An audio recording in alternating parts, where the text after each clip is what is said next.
How to share screen with audio in Messenger. Hi everyone, this is Kate and welcome back to another video, and on today's video we will see how we can share screen with audio in Messenger. So without further delay, let's get started with our video. So for that, first of all, launch the Messenger application and make sure that you're logged in with your preferred account.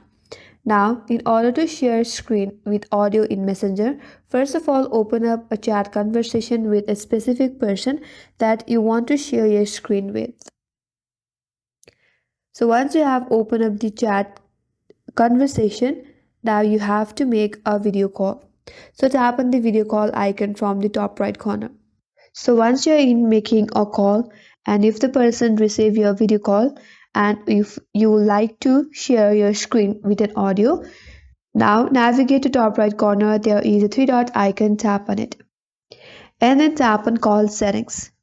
Here you have to tap on audio output, and here you have to choose your audio output.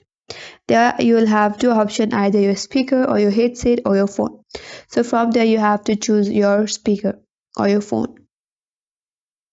Once done, now you can go back and then you can share your screen by tapping in the icon at the middle at the bottom of this interface, and your screen will be shared with audio. And that's all for this video. Hope this video was helpful, and if you're new to the channel, consider subscribing and stay tuned for more videos.